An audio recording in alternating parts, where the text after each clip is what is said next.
This is day 234 of Zohar Pshat. We are on Daf Chav Vav Amud Beis, and we are 3, 6, 9, 12, 16 lines down. Ben Zoimo Ben Azay Dolu B'Kliba D'Oraisa. So yesterday we talked about 4 Nichshaduk B'Pardes, and Ben Zoimo Ben Azay were obviously ones who went in. One died, one out of his mind.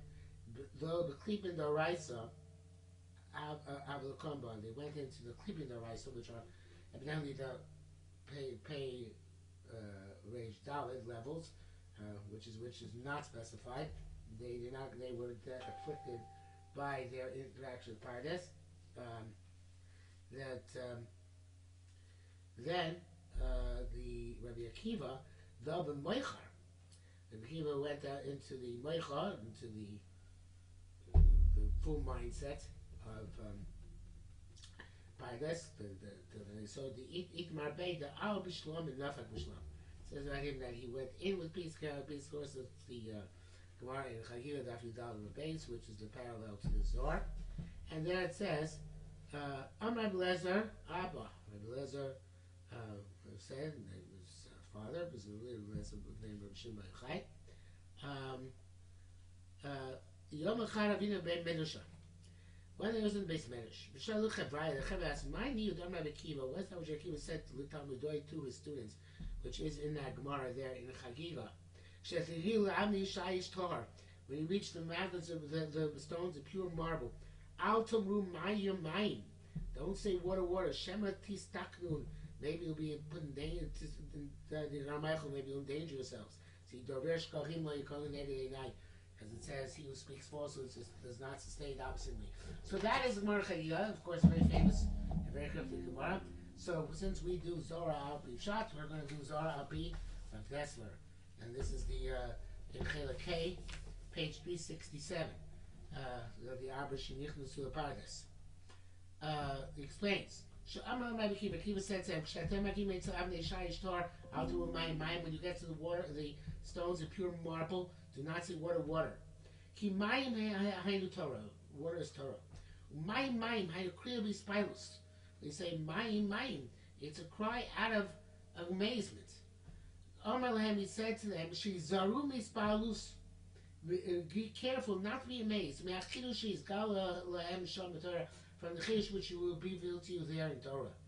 And we know the Rabbi Hananel there in Chagiga says that there means buvanta the liba, in the understanding of the hearts. Is a meditative trance in which you would enter Pardes. So Rabbi Akiva says to students, when you enter this meditative trance, you perceive this profoundly amazing things when you go up to Shamayim in your mind.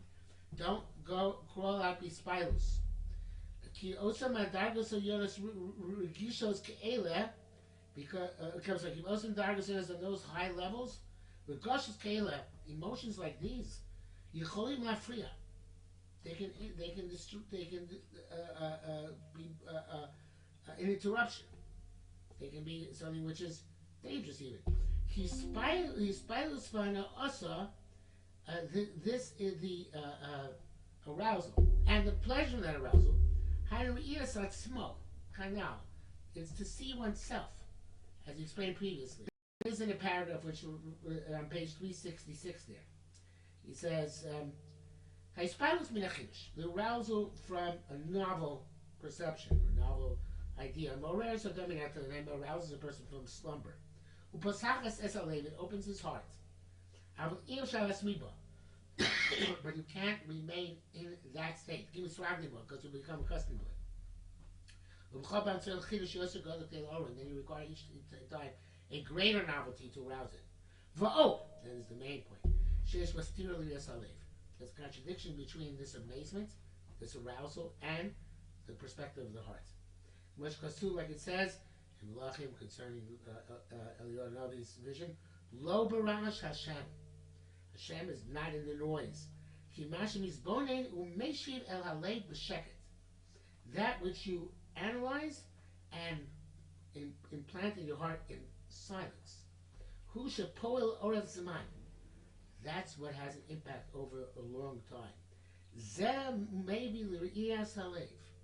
And that brings to this perspective of the heart. By the kol the mama daka, the sound of the thin silence. Ne a love kol gomer. That's when we all perceive the Kosh Baruch Hu. For love is spirals to steer al Assyria Salem. Why is arousal a contradiction to the perception of the heart? Hakam, who the reason is Mishum should be spalus when you get aroused. Harei neheneh, you derive pleasure. Uksheneh, and you derive pleasure. Harei ro'es atzmo, you see yourself. Mimele enora es emes, and you don't see the truth. Imadam is chazek beruch mius harei zetav mod. Person strengthens himself in spirituality. That's great. But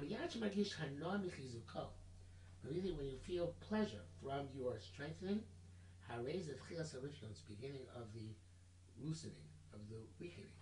Because his chazkus, the sword upon himself, is the war against the Yitzhar and spiritual ascent. And we derive pleasure. No longer fighting. So that's what he says here in this point. He says, and then he says in brackets, somebody who speaks lies will not be able to sustain opposite me.